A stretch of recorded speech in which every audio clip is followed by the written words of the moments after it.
Ladies and gentlemen, welcome to this week's edition of the Let's Talk Thursdays podcast.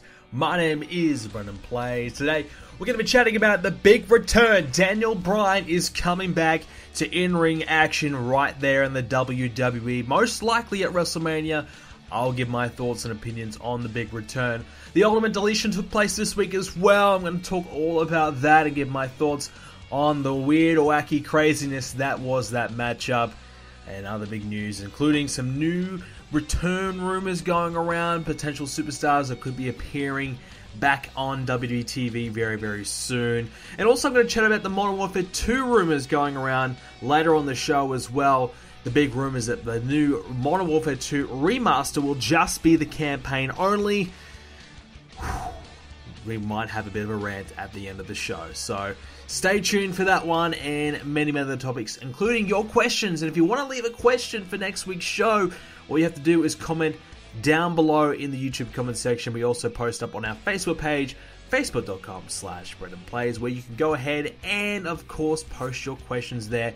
Normally after Smackdown, we post that one. We only have a few more episodes of the show to go before, of course, we do end it at Wrestlemania. It will be the final weeks of the show. Now, I've decided that maybe I will continue the show in some type of form by kind of chatting about topics that would interest me and just making a separate video about it on my channel. So you probably won't, not hear my wrestling opinions anymore. For example, the Daniel Bryan thing, I could quite easily make a 10-minute or 5-minute video, whatever it has to be, about Daniel Bryan's in-ring return, give my thoughts and my take on it, and who I would like to see him wrestle, things like that. I could do that in a video, post it up on my channel, and it's a video. Boom. So that's something that I would like to probably do in the future, and I'm trying to find extra content to put on the channel that's a little bit shorter in length, because most of my videos are, 25 minutes plus minimum. So I'd like to get some more content that's, that 5 to 10 minute range at least. So I'm not all about getting the 10-minute mark. I think I get the 10-minute mark a little bit too much.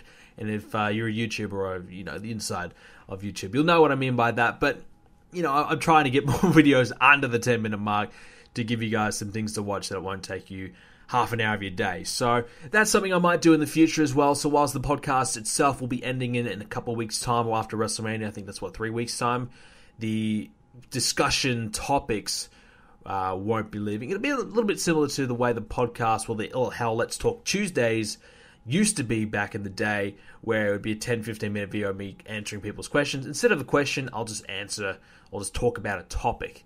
So that's one of the ideas I got kind of going around. I know a lot of people do that anyways, and it's a common thing that most wrestling people do, but it's something that I feel as though would be cool to do, and that way I don't go away from the podcast completely, because some of you guys do like listening to the podcast and like listening to my opinions, so it would be cool if I keep that going. Okay, so anything else really going on? We had a really good Total Extreme Wrestling stream on the weekend, last weekend, 100 plus people coming out. Really, really want to thank everyone that has supported the Twitch move. We officially applied the partnership today. Now, I think I'll probably get it, but it's we have hit the requirements to apply, so I figured, why not? Let's throw an application in. If it works, it works. If not, we'll keep going and we'll come back later and try again. But fingers crossed we have a bit of luck there. Who knows? But that's something we've gone ahead and done. I'll be streaming more Total Extreme Wrestling this weekend, of course, Saturday and Sunday. And that should be a lot of fun. We just had the No Mercy pay-per-view, so we are getting ready to do Survivor Series, including a mini invasion. We signed 3 TNA guys in WWE 2010, Samoa Joe, Sting, and Bobby Roode. We also have the Motor City Machine Gun. So those 5 guys are going to team up and form a Survivor Series team to take on 5 of WWE's best. So maybe I think I'm going to do John Cena, Kane, Big Show, Undertaker, and Hulk Hogan or something like that. So some of the legends in WWE kind of teaming up to take down this new potential threat. So that's going to be fun. I think that's going to be really cool. So that's something that will be happening this weekend, most likely. So if you want to check that out, make sure you do. It'll be on my Twitch, twitch.tv/BrendanPlays. Of course, uploaded on the YouTube channel after the stream has finished, as always. So if you haven't already, follow me on Twitter @BrendanPlays so you don't miss any updates from me. I always let everybody know when I'm streaming on my Twitter. So at Brendan Plays, and that way you don't miss anything. Well, you shouldn't miss anything because you should be able to check it out and you should be able to find the link. So yeah, keep an eye on that. I'm also hearing that YouTube is also maybe fixing some of their sub box issues. So if you've ever had any issues of mine where you've not getting a video, you didn't see a video, or it takes you a few days to realize that I've uploaded or something like that, I'm hearing rumors that they may have fixed some of those issues. Now, that's not concrete evidence, but I'm hearing some rumors that maybe YouTube has made a few changes and potentially fixing that really, really annoying sub box issue that I know I personally have had.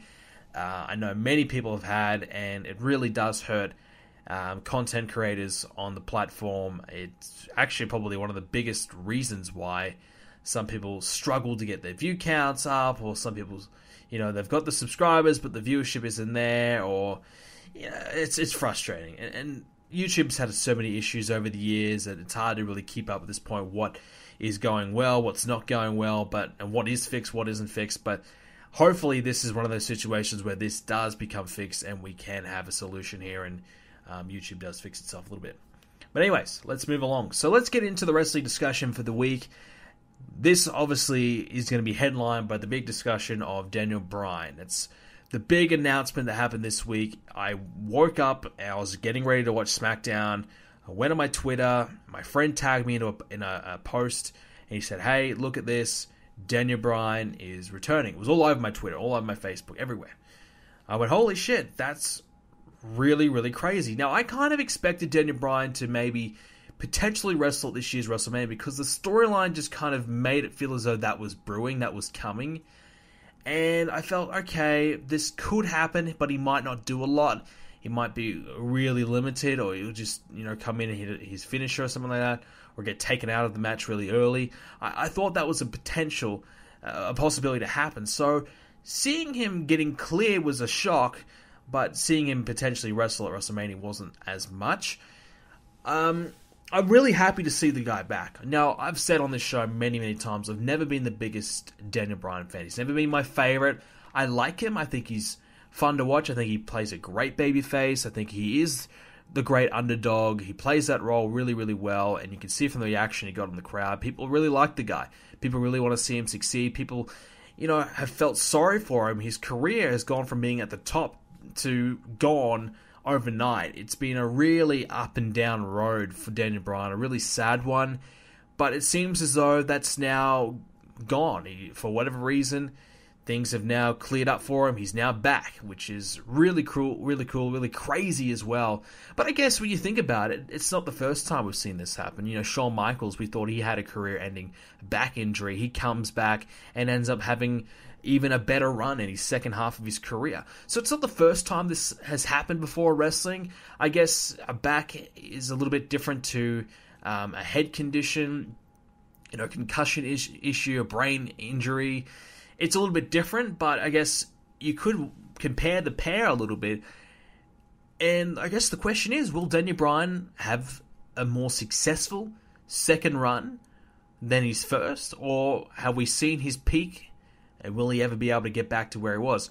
It's going to be difficult because, let's be honest, when he was at his best, when he was, won the championship at WrestleMania, what was that, 4 years ago now, I think?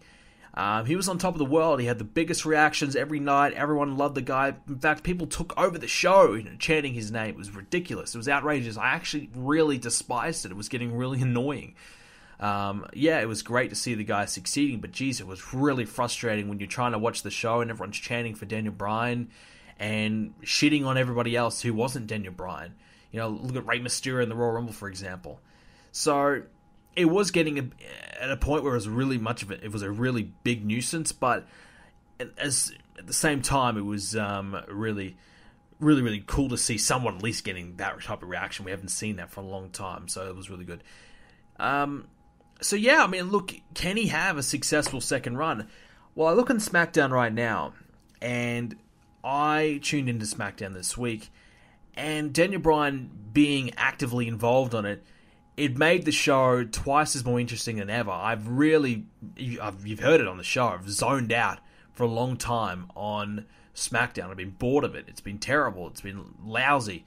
But this week, with Daniel Bryan being involved, it just felt a little bit more interesting. It just had a character that people were really into, great reaction. It just felt like it just lifted that little bit, just with that one guy being inserted and having that role. So that was really good. It was a strong move for SmackDown to get this guy there. It will mean we will probably have, that's what should I say, a new general manager coming in at some point. So that's also something to look forward to. Who will step up to play that role? Who knows? I've got no idea. I mean, you could throw anyone out there to do it. But that's also a possibility going forward. But there is one negative about the situation. It's not Daniel Bryan himself. It's not his fault. It's WWE's fault. It's the fact they spoiled this. Now, I just think when I'm watching... I tune in to SmackDown this week. I don't know anything. Nobody knows anything. We have no idea that Daniel Bryan is doing anything different. He's just going there to be the GM, to answer and, talk about what happened last week to Shane McMahon. He comes into the ring, and he ends up firing Kevin Owens and Sami Zayn. And then they basically reenact the entire angle they did on SmackDown, but we have no idea that he's cleared. He gets attacked, and it's like, holy crap, why is Daniel Bryan get attacked? He's not allowed to be a hit. He's not allowed to attack. And all of a sudden, Daniel Bryan fights back, and then they have that brawl. And then Daniel Bryan comes out next week and says he wants to wrestle at WrestleMania. And then we find out afterwards that Daniel Bryan is cleared. We find out next week that Daniel Bryan's hit or something like that. But you have that initial moment, that initial excitement, that holy crap moment that Daniel Bryan, he's going to wrestle at WrestleMania. The crowd was already really strong for Daniel Bryan, but they would have lifted up twice as much for that moment. So we missed out on that epic crowd reaction, that epic moment. Instead, they announced it before the show, hoping, I believe, to pop a bit of a rating. Now, ratings did go up. I think they had a 100,000 viewer increase from last week, which is fine. It's not a huge increase. It's significant for SmackDown. I think it's probably one of their better ratings in quite some time. So that's great. But would I sacrifice that 100,000 viewer increase for this week for the potential to have a classic moment that's memorable for years to come and have that crowd reaction, that just that epic moment? I would have. I really would have. I really would have. And look, next week you'd have to say that next week is still going to be strong in the rating. You could have done that angle and have next week the rebuttal, the talk about how he's getting cleared and what's actually happened. That, I think, would have been strong in the ratings anyway. So I feel like they've missed the trick. I feel like announcing it beforehand takes away from the moment. It's still fantastic. It's still great. I still really enjoyed it. But I just feel as though we could have had something a lot better, a lot more epic, if they didn't announce in advance. I don't know why WWE does this anymore. They really are taking away surprises at this point.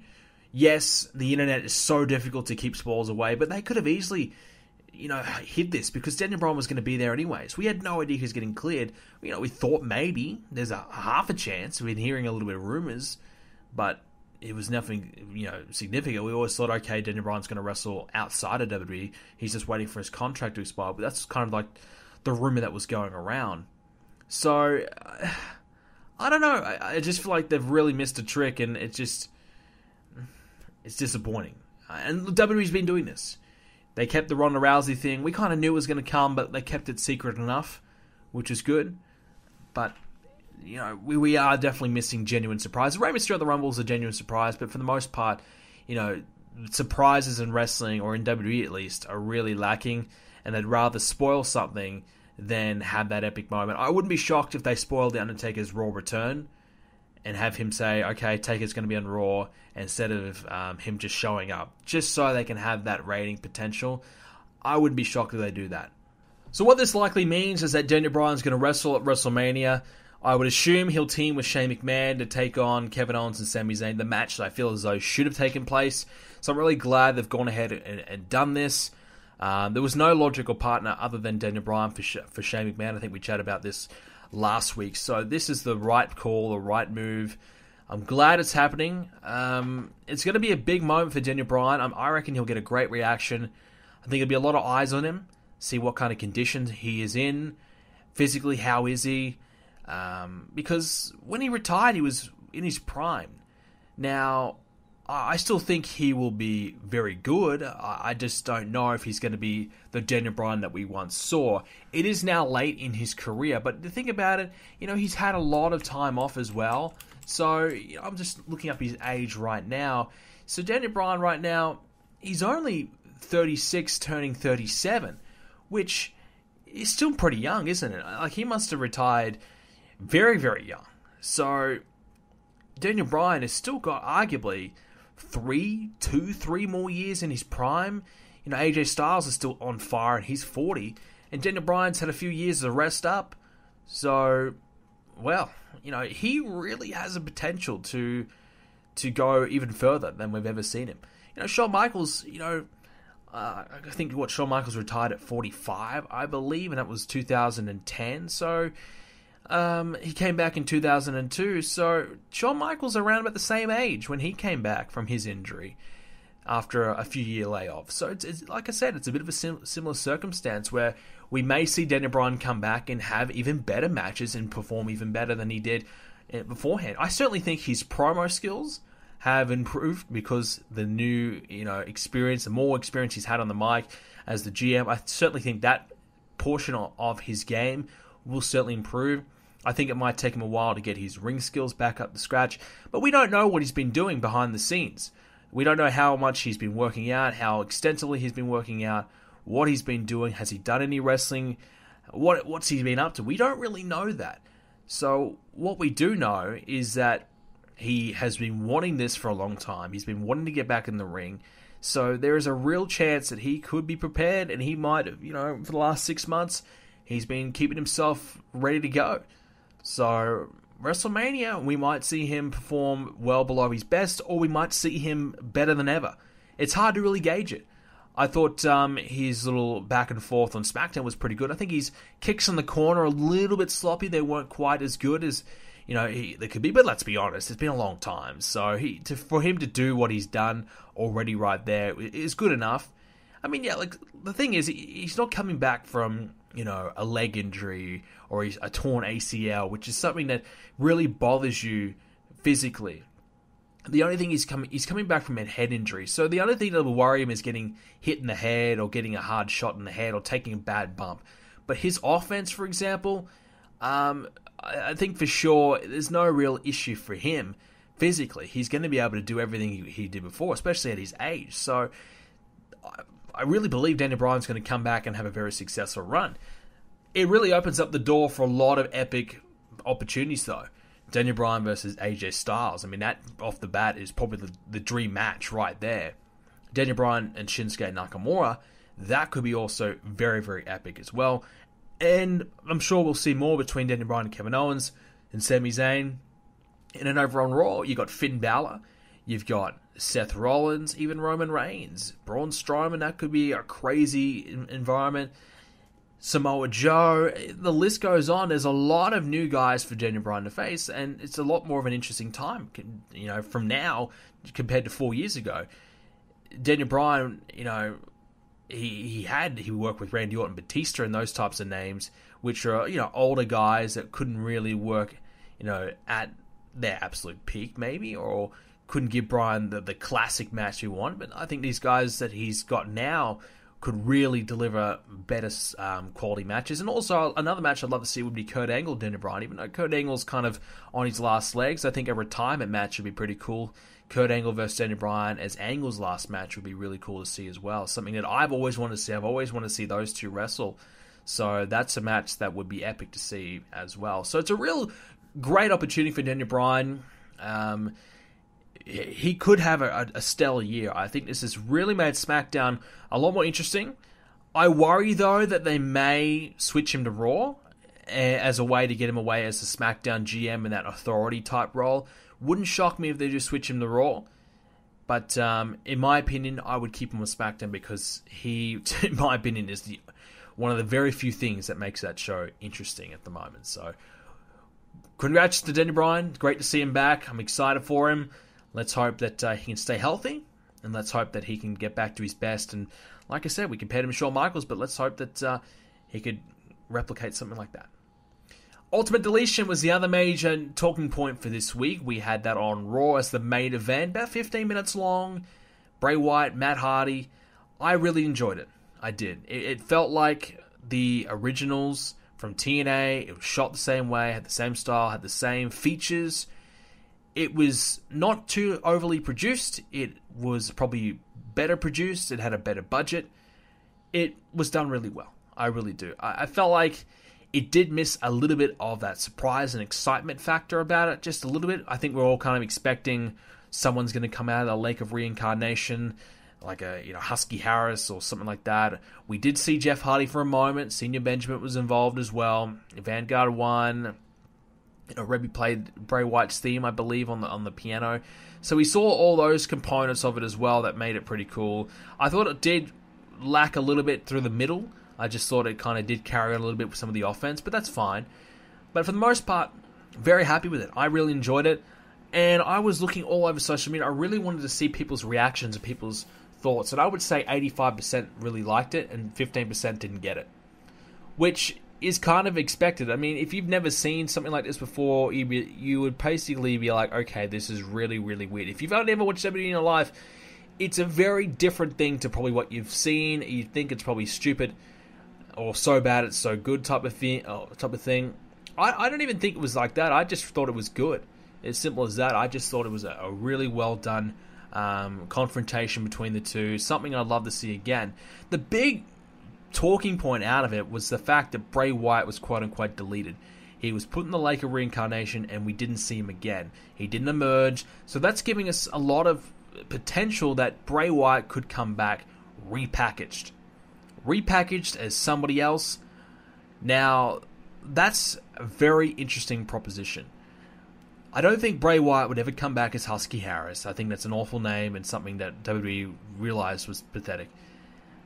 I feel like he'll still keep the Bray Wyatt name and probably still the Bray Wyatt persona, but could change his look a little bit. Maybe he cuts the hair, maybe he dyes the hair, or just maybe he gets a different outfit. Maybe he changes his promos, just is something different. Maybe they try and make this into a babyface turn for Bray, where instead of trying to, do what Bray Wyatt does, he goes in the complete opposite direction. Maybe Bray Wyatt wants to start doing good in the world and wants to start, preaching happiness type of thing. I don't know, peace and love. He could go that direction, go really, really crazy with it and do something completely different. Or you could just make a little minor tweak to what he's currently doing now and go with that. It's an interesting thing. You could really play around with it. You could go with a completely different character, new gimmick, or you can tweak what he's doing. Or like I said, you could go like Bray Wyatt has kind of lost himself and he's now trying to be a nice guy type of thing instead of being evil, I suppose. So you could go with something like that, and that could be more comedic as well. And that could even, play off Matt Hardy. So yeah, you could do something like that. I mean, it's like I said, it's really open what they could potentially do, but at least it could mean something different for Bray, because right now he's really struggling. Right now he's been terrible. The last 2 years of his career have been going nowhere. This is a guy that we thought could replace that mysterious character of The Undertaker type of thing. This is a guy we really believe that could be a top heel for many, many years to come. But it just hasn't happened. They've just dropped the ball with Bray. Whenever he gets going, they just stop it before it happens. They never let him win the big matches, so they've never really helped Bray out. So, a new character, will it help? I don't think so, because Bray Wyatt, his promos are good, whilst, sometimes we lose what he's really going on about. His character itself, I think, is pretty good. His performance is really good. So I think everything Bray Wyatt's doing is really good. I just feel like WWE's perception of Bray and their push of Bray has always been poor. So whilst they still think that, that's going to be the issue for Bray Wyatt, not Bray Wyatt himself, because his performances, in my opinion, are good enough, but WWE just don't seem to ever give him the balls. So even a repackage may not help Bray Wyatt at all. Going outside of WWE, but still connected, the XFL. Now, I was just cruising the news before I got on the podcast, just kind of looking at some topics that potentially could get into today, and piece of news I read was the XFL getting some competition. Now, I'm not a football expert. I never will be. I never want to be. I could say maybe I'm more of a cricket expert, or maybe even rugby league as well. I'm not an expert, but I know I'm pretty knowledgeable about those sports. But football, American football, I've got absolutely no idea. But I read this article, the XFL getting a little bit of competition. Now, it's not competition to the NFL, so to say, but it's more competition to the XFL directly, because apparently an Alliance of American Football, which I believe is a terrible name, that is a new football league being launched next year, the AAF, and they are looking to launch February 2019 on CBS. So they've got a TV deal and they're launching next year. 8 teams. So why is this significant? Well, it's because the XFL is trying to launch in 2020. If this league gets in 1 year before the XFL and has success before the XFL can even launch, that's going to make things even more difficult for the XFL, because that means players are already going to be locked up in this new league. Potential players that maybe didn't make the NFL, they choose to go here instead.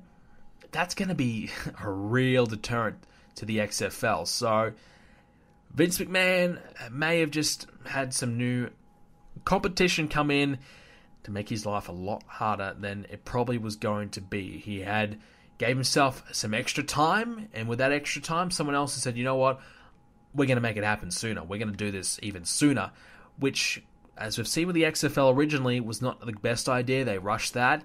Will this be the same type of outcome? Will they have success? Will they have the right plans in place? We'll have to wait and see, but they're going to try and make a play anyways to try and have a 12-week season kicking off in February 2019, so about a year from now. They're trying to really shape up the NFL and the football landscape and make things a little bit more difficult for the XFL. So this is something I thought I'd mention here today. The greatest Royal Rumble ever, which is a new, network special coming up in Saudi Arabia. That's, I think, airing in April. Yes, it's a network special. It's going to be on the network. 50-man Royal Rumble match featuring, I think, Triple H is going to be in it. I think maybe even The Undertaker could be in it. And I'm sure they'll try and get as many people as they can to jump in this Rumble. It's going to be on the network. It's going to be on the WWE Network. We're all a little worried that perhaps it wouldn't be on the network, but they are going to put it on there, which gives me hope that the MCG, the Melbourne Super Show that's happening in Australia in October, it gives me hope that they're going to put that on the network as well, which in my opinion they should. If they're going to try and get 100,000 people to the show, then they better put it on the network. So, yeah, it's good news. It's different content. It's probably going to be a good match. I'd say the 50-man Rumble will be interesting to see who wins it. Probably Roman Reigns. I would like to see them get something for winning it, a title shot or something to make it, have a point. If it's just a match to do it, then it's like, okay, someone won this match, but it doesn't really mean anything. If it means, hey, we're going to find out who's the number one contender from this match, that'd be cool. I'd be all for that. And Jim Ross and Jerry the King Lawler will be doing the commentary on it, which I think is a good move. I think it's cool to have like a set of legends up your sleeve to do these specials for your announcing. I think it's really good to have that, and especially Jim Ross, really, really handy, because Michael Cole, Corey Graves, those types of guys, they're everywhere. They're all over the shows.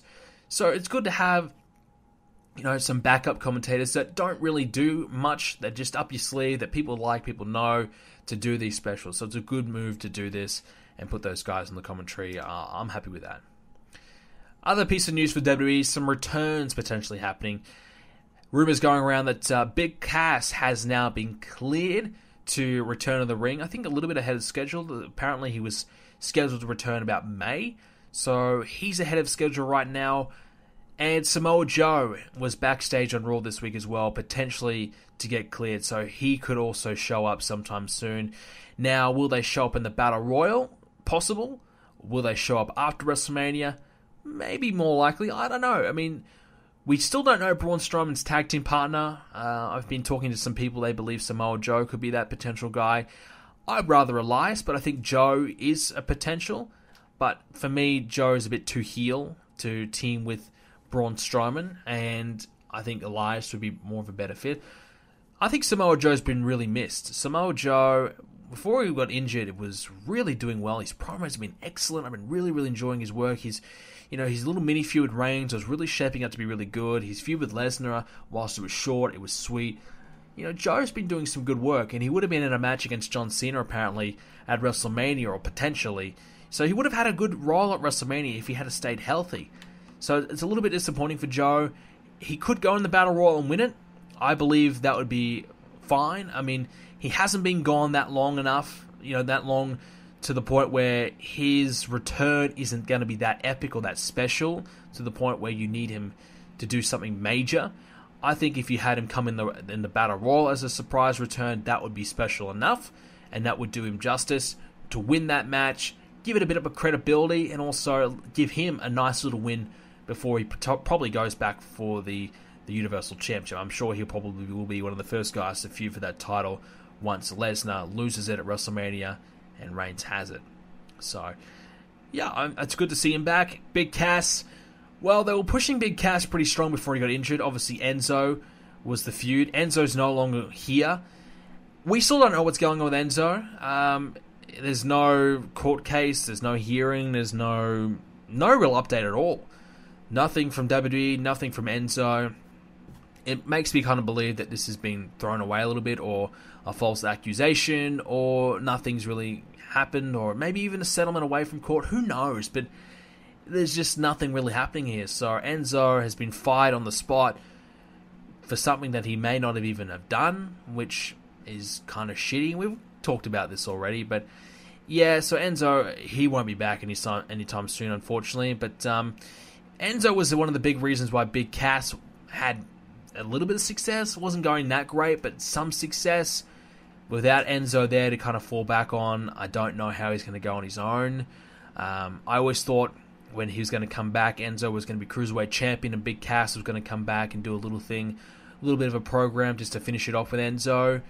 But maybe Big Cass teams up with the Cruiserweight, did that thing. But that's not going to happen anyway, so there's no point kind of creating anything for that. But, yeah, so Big Cass, they like him, so it's a big challenge for him. I just don't think he's that great. And they've got Braun Strowman as the big guy who's just running through everyone, who's far better than Big Cass.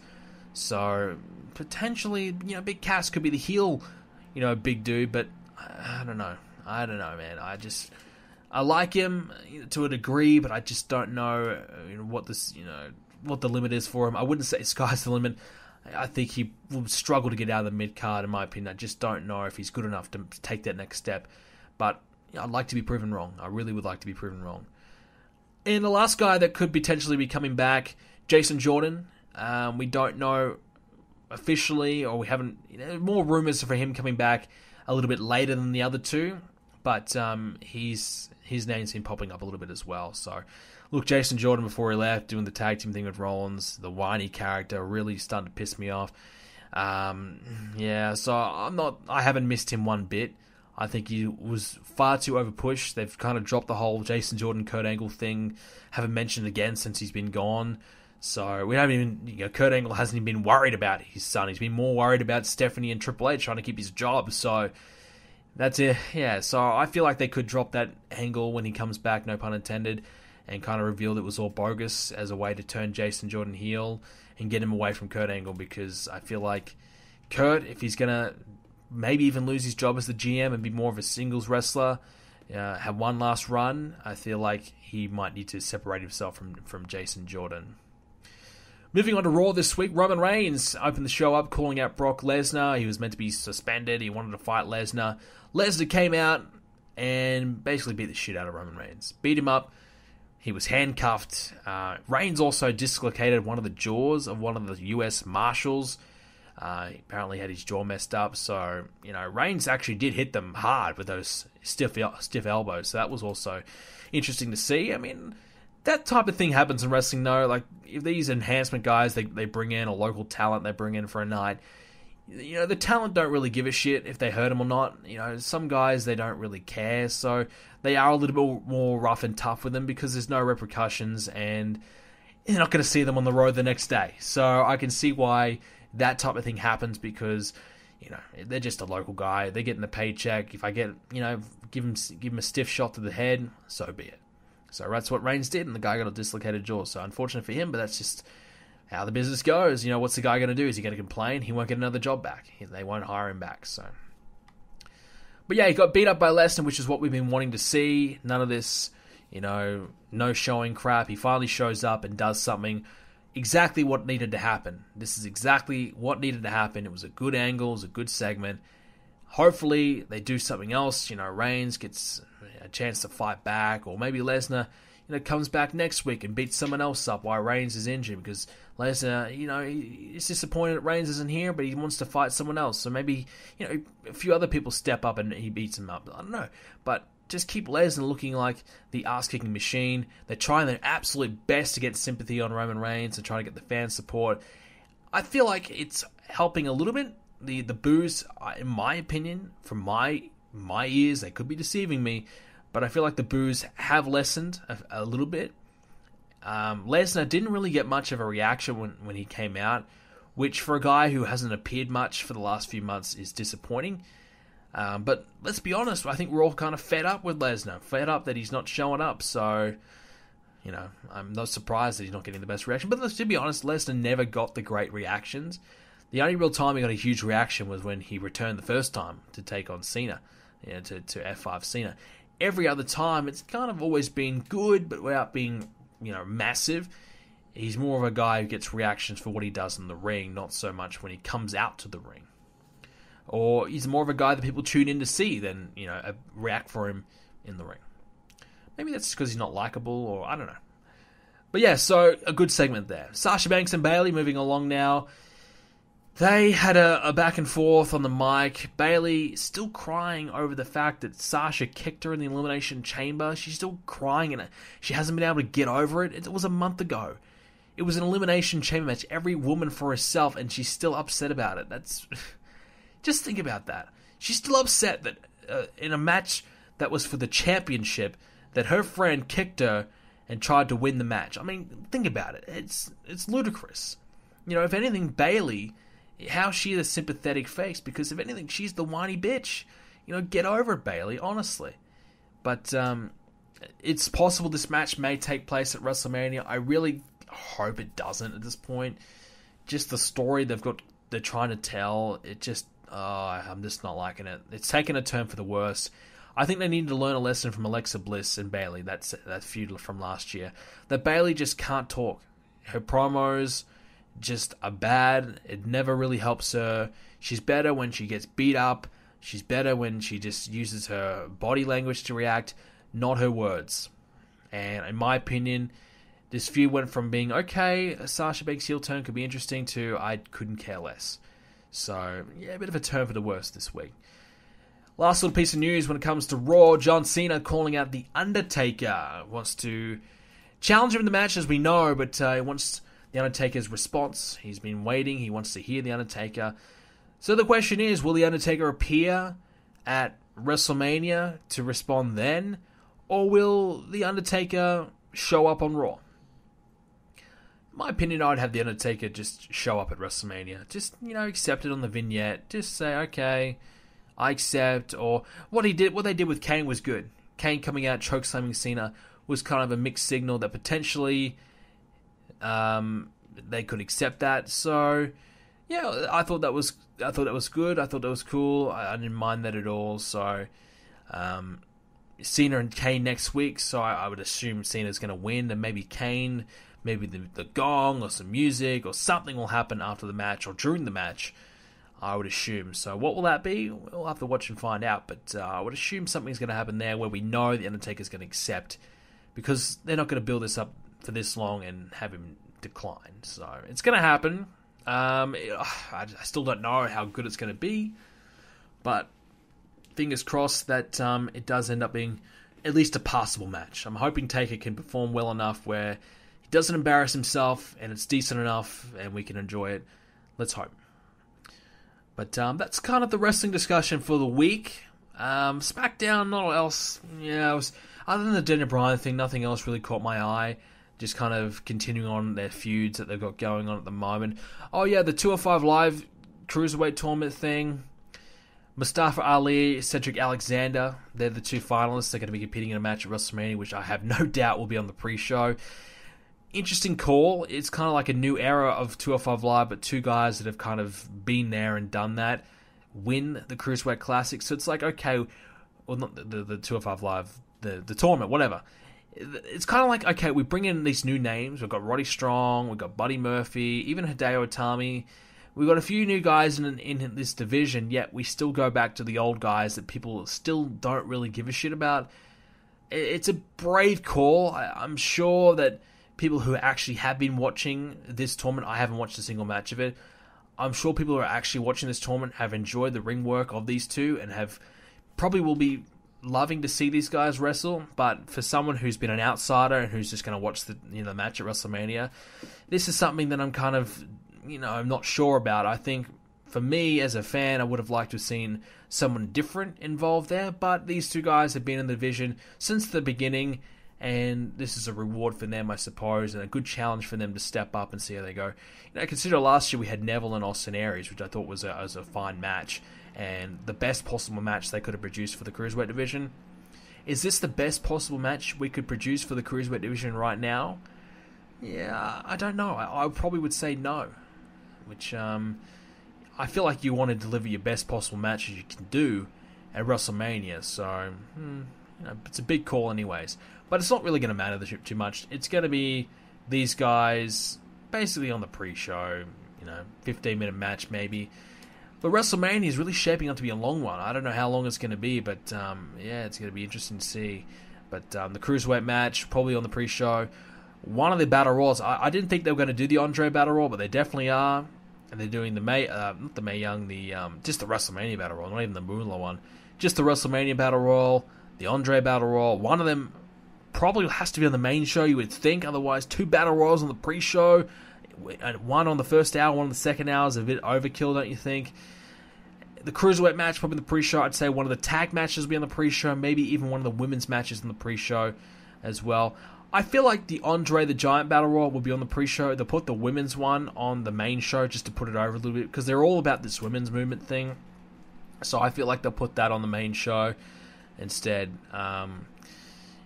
As for the WrestleMania main event, I really believe that it's going to be Ronda Rousey, Kurt Angle versus Triple H and Stephanie. I feel like that could be the main event of WrestleMania.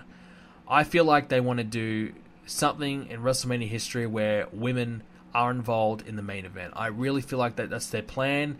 They feel like Ronda Rousey's a big enough name to do it. Stephanie feels like she's big enough of a name to do it. So I'm really believing that that's the direction they're going to take. Otherwise, it's Reigns versus Lesnar. And I look at Reigns versus Lesnar, and I really believe that it could be a Goldberg and Lesnar situation. It could be a match that gets just absolutely shit on booed out of the building. And I've been hearing other podcasts throw the idea around that potentially, why don't we do an enforcer? Why don't we put someone in there to kind of make sure these two don't get out of hand?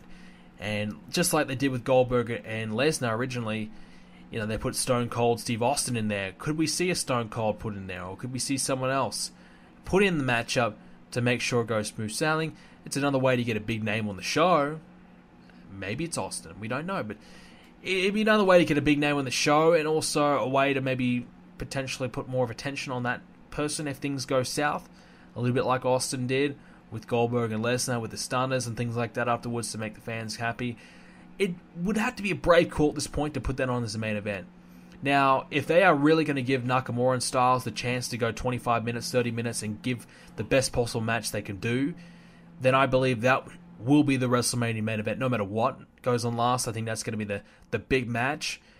But if they just give those guys 15, 20 minutes and don't really give them the chance to go all out, then who knows what the reaction is going to be for that one. But the main event is not sealed, but I'm starting to think Angle, Triple H, Rousey and Stephanie, that match, I'm starting to think that's going to be the one. I think that's going to be the main event, just so they can say they've had women in the main event of WrestleMania, something they've never been able to do before. And we all know they're all about firsts. We want to have as many firsts as we possibly can. But that's wrestling. We've got some more questions regarding wrestling coming up a little bit later, but for now, one last little topic. It's a gaming-related one. It's one we mentioned earlier on the show. Modern Warfare 2. It's basically been confirmed that the Modern Warfare 2 remaster that we've all been expecting and hopefully, been all anticipating, hoping that was going to come, It is coming, but it's only going to be the campaign. The game Call of Duty, where there's no one who really buys Call of Duty anymore, or ever has for the campaign. It's always been multiplayer driven. Now there has been people that buy it for the campaign, but what would you say, 5, 10%? 15% maybe? Now I pulled up a stat earlier on where 58% of people completed the Modern Warfare 2 campaign. 58% of people actually went ahead, did every mission on the MW2 campaign, regardless of the difficulty, whatever they did it on. They beat the campaign. That means 42% of players did not finish it. They may have tried it, they may have started it, but they did not finish it. Now that's a sample size of nearly 1 million. Now I took that off a trophy website, where, trophy hunters and things like that. But that sample size of 1 million, that's big enough to kind of make a realistic judgment that 42% of players did not finish the campaign. So there's 42% of people that they could potentially be marketing towards. The other 58% that did play it, will they be willing to spend $30 or whatever it's going to be to replay it? That's a big call. I don't think they really will. Considering the campaign, if you really wanted to, you could probably bang it out at 5-6 hours. If you want to play in Veteran, maybe 6 or 7 or 8 hours. I don't think Spec Ops is included, so it's just strictly the campaign. So already you've got 42% of players that they're marketing it towards. 58% have already done it. Maybe will consider it. Unlikely. So yeah, it's already not starting well. Now, I feel like the reason why they're not putting the multiplayer in is because Black Ops, they believe, is going to be their big game. They believe Black Ops is still the saving grace. It's the big game that is still going to save Call of Duty. The reason why they're bringing out Modern Warfare 2 right now is because of Fortnite. Fortnite, and to a lesser extent, PUBG. Two games right now absolutely dominating, killing everyone. Fortnite more specifically because Fortnite is on the consoles. PUBG's on Xbox now, but Fortnite's on every console. It's even on the phone now. And whether you're a PC fanatic or not, you have to realize a console is the most important when it comes to games. PC's great, but PC is a fraction of the audience that purchase the product. More people own a PS4 than anything else. So having Fortnite on all these different systems is huge, and the player base is absolutely massive, right? And the player base is killing Call of Duty. Call of Duty has had their player base drop dramatically. I don't know the figure, but I could only just imagine. They know they're struggling, so they believe that they're so cocky, they're so brash and arrogant. They believe that just releasing a campaign is going to be big enough to convince people to shift over from Fortnite and move on to Modern Warfare 2 Remastered. They believe that they're going to get the sales, and they're going to believe they're going to get the players away from Fortnite for their campaign. Now, if they had said for our multiplayer, absolutely, I would be one of those. I would make the jump. I love Fortnite. I play it just about every day for hours upon hours. I love it. It's a fantastic game. Brilliant. I'm not too thrilled that they've added a new shotgun, but I haven't played that yet. But that's something I'm not looking forward to. But for the most part, I love Fortnite. Modern Warfare 2 was my favorite Call of Duty. It was the game that got me into first-person shooters to begin with. It was the game that was probably my first true gaming love online related. My first multiplayer love. I've always loved games. I've always been a gamer. I started playing on the Super Nintendo back in the day. Nintendo 64 was probably my favorite console. So I loved games for forever, but Modern Warfare 2 was the first game that I just sat down. I just couldn't get off of it. I'd come home from school, drop everything, and get on the game. And then I'd get off of it when I had to go to bed. It was that type of addiction. I just couldn't stop playing it. I loved it. It was my favorite game. Just played it consistently all the time. So there's no doubt about it. When it comes out, if the Modern Warfare 2 Remastered multiplayer comes out, I'm going to play it. But the reason why they're not going to bring out the multiplayer, they want Black Ops 4 to be the big game. They still believe Black Ops 4 is going to be the saving grace. They're going to bring out this campaign in hopes that it puts a bit of a dent on Fortnite. It may for 6 hours. That's all it's going to do. Games like God of War have more of a chance to put more of a dent on it. Not a campaign that's now 8 years old, more than that, 9 years old, that people have most likely have already played. 58% of players have already played it. 42% couldn't be bothered finishing it. You know, I don't know, man. It is a really, really strange decision, and Activision are making bad decision after bad decision at the moment. I feel like, yes, they made a good one bringing back Boots of the Ground World War II. That's a great call. Black Ops 4, we don't even know what that's going to be. Who knows? Let's hope it is positive. Let's hope it is a good game. Because quite honestly, if it's not a good game, I think Call of Duty is officially done. Call of Duty is on the Halo line right now. You know, Halo was banging out game after game after game. It peaked at Halo 3, and then the new games after that just weren't as good, and people just started losing interest, and it just player base kept dropping and dropping and dropping because other games were coming along that were better. Call of Duty was coming along. Call of Duty was at its height. It was way better. And you know, Battlefield was better as well, and all these other games just killing it. And now we're in a situation where Call of Duty just isn't that good anymore, and other games have now come along and are better.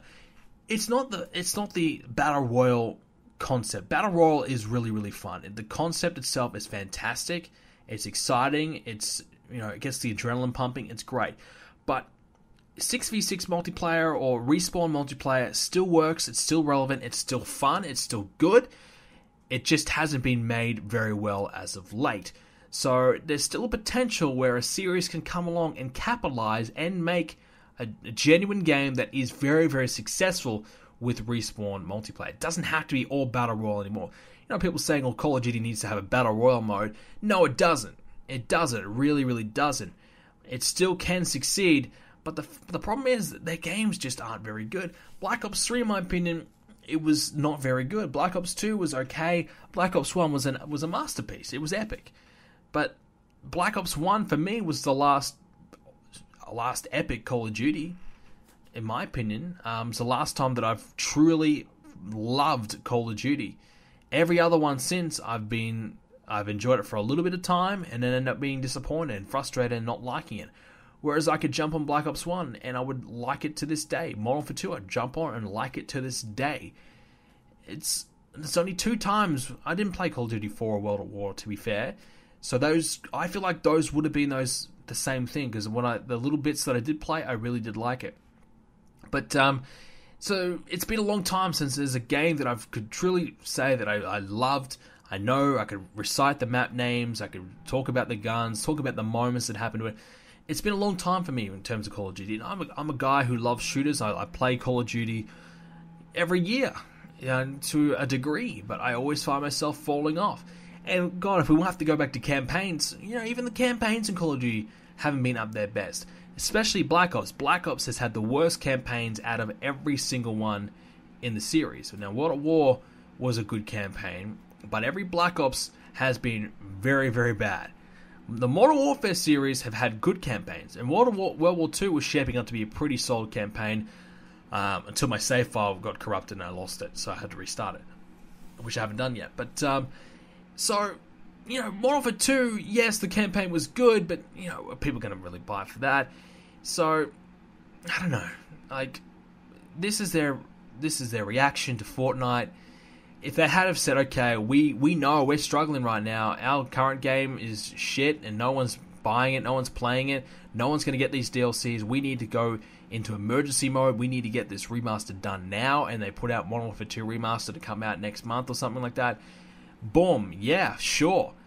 Bring out the multiplayer, I respect that. That's a bold move. In my opinion, that would be a terrific power play move from Activision. That is a move that could bring Call of Duty back to number 1 just like that. That would be a huge play. But instead, the play, they dropped it. The quarterback threw the ball, it's in the air, they're going for it, and then they fumble it. Gone, dropped.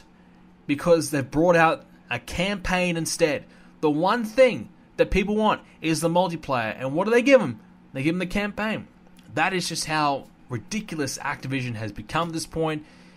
I mean, are they that out of touch? Are they that stupid? Are they that bold? And do they believe their campaign is that good that we want to pay money to play it again on its own? Now, personally, I would love to play the campaign again. I really enjoyed it. I've already beaten it twice before. Maybe 3 times, I forget. I beat it on the hardest difficulty. Actually, no, I have beat it 3 times. I beat it on the easiest difficulty the first time, went back, beat it on the hardest difficulty, and then I went back and finished it again on the hardest difficulty. Because you know why? I just wanted to. It was fun. So I do enjoy the campaign. But am I going to rebuy it? Not for full price. If it gets to a price drop and I feel like reminiscing for a bit, sure, $10. Yeah, I'll play the campaign for $10. But remastered without multiplayer, most likely it's a no-buy from me, and I think it's most likely going to be a no-buy from everyone else. And like I said, 42% of players didn't even bother to finish the campaign originally. So 42% didn't even want to play it originally. 58% actually already have played it. So are they really going to be able to entice that 42% that couldn't be bothered playing it originally? Are they going to be able to get those sales from that 42%? Because that's what they're relying on. Relying on the people who didn't play it, who were too busy playing multiplayer to play this. Now, if they say, okay, we're bringing out the campaign 1 month early, like they did with Remastered Call of Duty 4, we're bringing out the campaign in April, but we're going to bring out multiplayer later on in May. So if you pre-order it now, you buy it now, you can get the campaign now, get it done, and then we're going to bring out the multiplayer later on. If they did that, which I feel like is what they probably will have to do at this point. If they're going to release this is what they will do. Then that's okay. That's forgiven. Because, let's be honest, if they bring it out in May, June, people might be a little bit done with Fortnite or looking for something else maybe, and that's when Call of Duty can strike. The only issue is that it's too very, very close to their Black Ops release, and it might, segregate their players even further, which is an issue that they've got.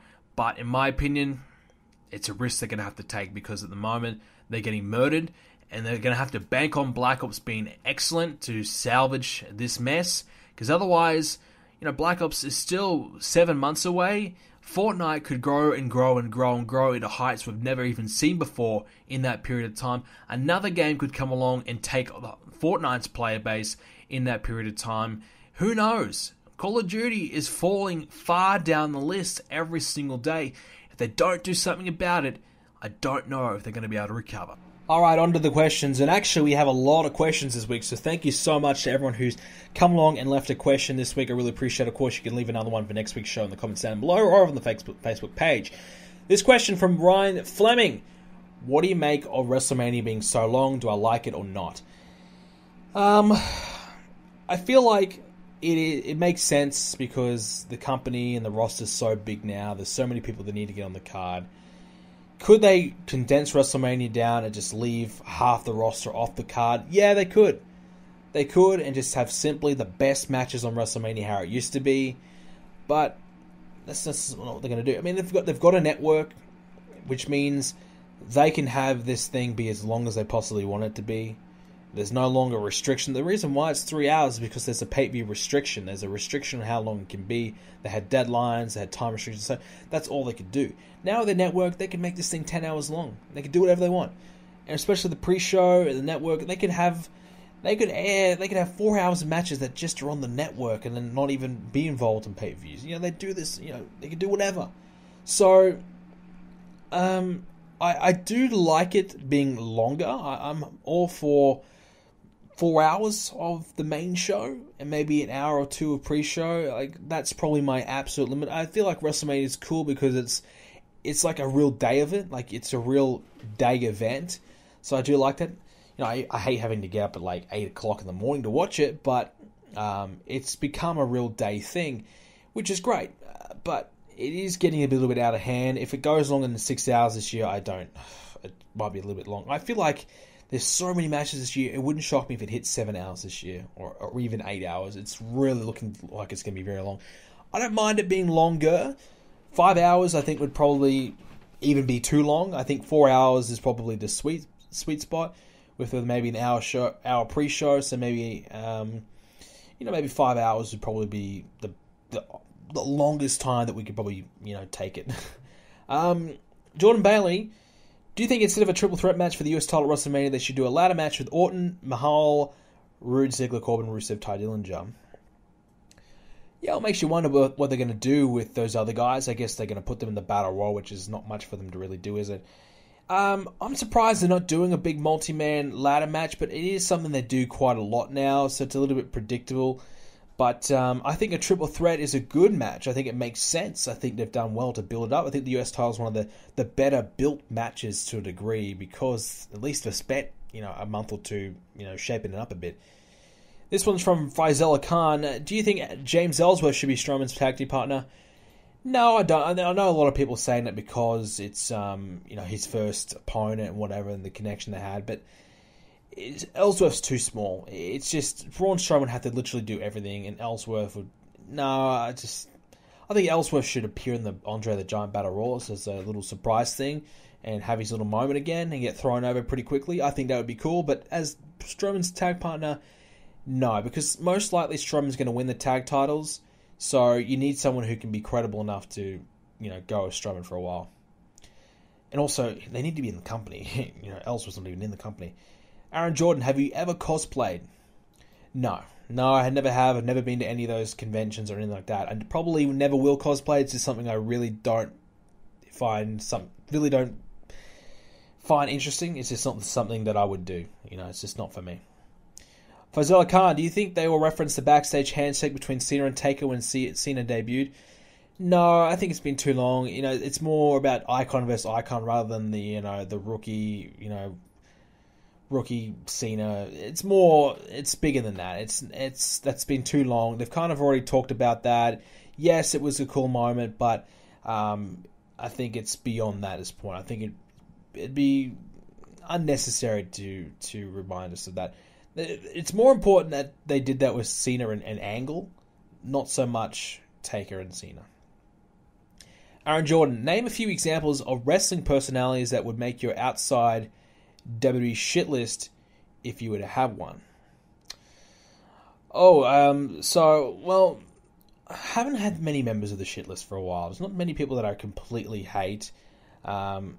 I never have liked Santino, so he's outside of WWE. I'd never liked Santino. From all reports, Vince Russo would be, the shits. I've never really been too fond of him. But everyone else, if I don't like him, I don't really watch outside WWE, so there's no one for me to really hate. I guess Joey Ryan would be one because I just think the dick thing is just ridiculous and just kind of really ruins it. And I look at Chikara and that type of thing where they just do complete comedy and expose it all expose wrestling to be a load of shit, which it all is, but it just, highlights it. I don't like it when they do that. So those types of characters I really don't care for at all. Awesome Plus, is Daniel Bryan coming back to a universe mode? If he does, will he challenge The Undertaker again? Well, I guess they better bring him back. Now that he's back in the ring for real, I guess I probably should bring him back, but I did retire him, so do I unretire him or do I not? Does he challenge The Undertaker? It could happen. Daniel Bryan come back to challenge The Undertaker again, but the question is, why? Why would he come back and challenge the Undertaker again? What's changed about him in universe mode? I don't know. It'd be difficult to make sense for The Undertaker again. Yes, he wants revenge for retiring him. Maybe I could do it, but, do I want to take his streak? Because let's not forget, Taker hasn't lost at WrestleMania in my universe mode. So do I have that streak being taken down by Daniel Bryan? It's a big question. Ryan Austin Feemster, what do you think about Mark Henry being inducted to the Hall of Fame this year? I think Henry deserves to be in the Hall of Fame. I just probably wouldn't have done it so soon. I understand why they do it, because they want to capitalize on the name value that he may have now. In my opinion, though, I think for Henry, I would have waited 5 or so years, because I feel like his name would have been remembered more fondly. It's like if Kane went into the Hall of Fame now. People remember the Kane we've got now, the old washed-up Kane who loses all the time, rather than the ass-kicking machine that he was back in the day. So for someone like Henry, Big Show, and Kane, who've been, that veteran role, putting people over for the last number of years, they'd be better off waiting a few years at least for them to be inducted, because that way we can remember the highlights of their career rather than the lowlights, which is what they're doing right now. So it's probably better if they did wait, but they haven't. So Henry's going in. I think he deserves it. I think he had a good run. He's had a long run, 20-year run, which is excellent. And he was world champion. He got himself over. He came through injuries. he did really well in the end. He had a good run. Cameron Fox, do you think Braun will win the world title? Will win a title, before the world title? I think it's shaping up to be that Braun's going to win the tag titles by the looks of it. I mean, depending on who he gets as his partner. But I feel like that's the direction they're going. They wouldn't have Braun Strowman in this tag match if he's going to lose, in my opinion. So I feel like Braun will probably win the tag titles before the world title. Which, if he's not going to be involved in the title picture for a little bit, is not a bad substitution. At least he's doing something, and at least it gives him a lot of new opponents as well to take on these tag team guys that you normally wouldn't face. Something different for Braun to do anyways. Aaron Jordan, what is the longest acceptable length of time for a wrestling show for you? Well, for me to personally be at the show, I mean, I've been to a 2.5 hour shows, and by the end of 2.5 hours, I'm getting tired. I am getting burnt out. That's why if you go to Wrestlemania and you're there for 6 hours, wow. I mean, that is incredible. I would be done. Exhausted. So for me personally, going to the event, I guess 3 hours would be enough. 3-4 hours maybe. I could probably do 4. But by the time the 4th hour comes around, I'd probably be a bit sick of it. Watching on TV, I don't really have much of a limit because I could just put on the background and do something else. Play PlayStation, play TW, play anything and put on the background, and I'm okay with it. Like, I'll sit down and watch cricket that's 6 hours all the time. I'd sit down and watch that all day without stopping. Easy. Other than food break or whatever, I watch that easy. Like, I've been to cricket events. I go to the event. You have a half an hour break in between. That's about it. It's easy. I do it because I really, really enjoy it. And now, if it's a good wrestling show that's 6 hours long, it's from top to bottom really, really good, I could probably do it. But if it's, half okay, half shit, makes it a little bit harder. Cameron Fox, what is your favorite flavor of ice cream? Cookies and cream, my man. Cookies and cream ice cream is the way to go. I've become very fond of cookies and cream in every way possible. Oreos are the best. The best. Simple. I like Maxibons. I don't know. Do Americans get that? I have no idea. But the cookies and cream Maxibon is my favorite ice cream right now. Next question coming from Manuel Colon. Are there any other TW series that you plan on doing? I actually started a new one today. I started doing 2005 WWE. Now, I've done 2016A, 2017A, but I haven't done that period of time WWE. Now, as you guys know, I've been watching that. I've just recently watched No Mercy 2005. I'm about to watch Taboo Tuesday 2005. So I've nearly finished the entire year of 2005 watching week-to-week shows, watching Smackdown and Raw every week. So I've nearly gone ahead and done that.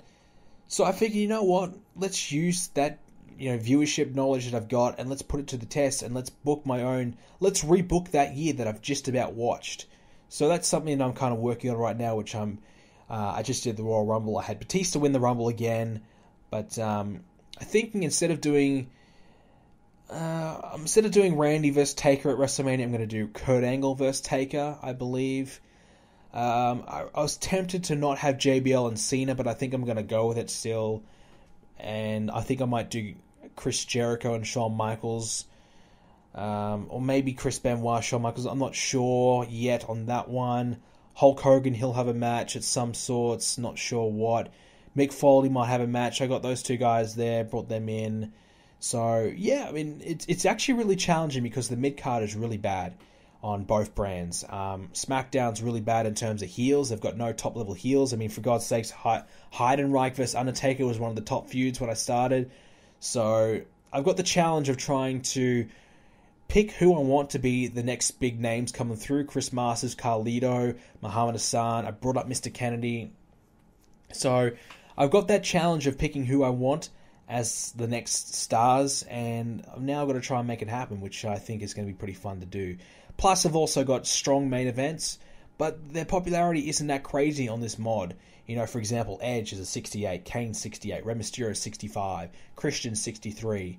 That type of popularity. Batista 75. With Batista now winning the Rumble, I think they've got him to 85 already. And Ric Flair actually is my highest popular guy. I don't know why. I think it's a bit too high. He's got 90. Triple H is 90. Taker's got 90. Shawn Michaels got 90. So that type of range Whereas a lot of other guys, Jericho's 80, Benoit's 80, Kurt Angle 83, so yeah, it's interesting anyways, and it's going to be challenging to at least get everyone to that top level point.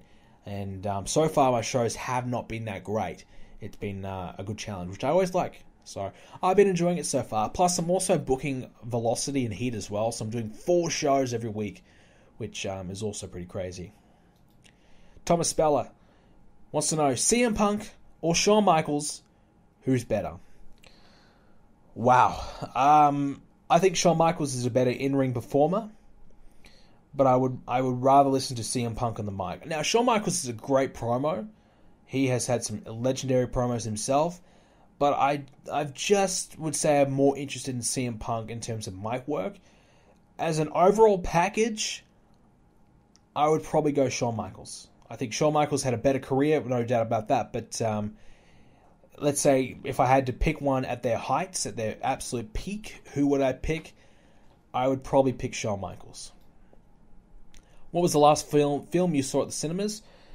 Game Night. I watched that one, what was that, a month ago? That comedy. I actually really enjoyed it. It was a good one, yeah. So, next, I think I'm going to go see John Cena's new movie, Blockers, or whatever that is. When that comes out, that probably will be the next one. I always like going to watch comedies. I'm a big comedy guy, so any decent comedy that comes out, I'm probably going to go check it out. And final question from Brandon Thurman. Do you think the makers of TW will make a new one? Yeah, I think they will. It seems like they bring out a new one every 3 years. TW 13 and TW 16. There was TW 10 as well, 2010. So it looks like 2019 there'll be a new one, which I think will be epic.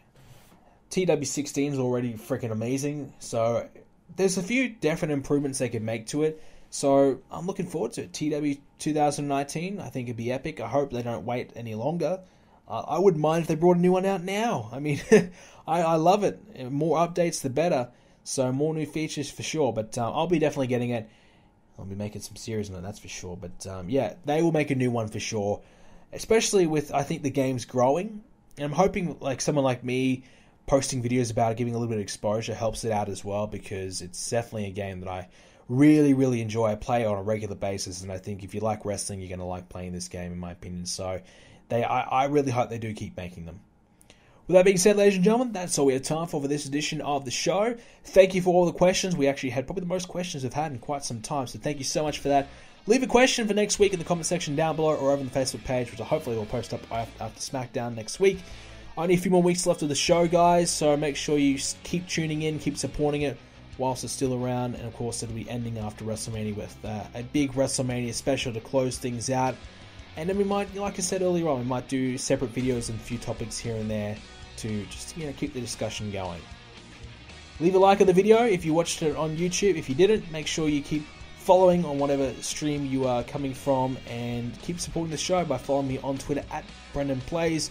Check out my Twitch streams as well, twitch.tv/BrendanPlays. Follow the Twitch channel over there. If you have Amazon or Twitch Prime, you can subscribe to the channel for free. Helps me out big time as well. Have yourselves a great day. Thank you for listening in, and I'll see you all next Thursday.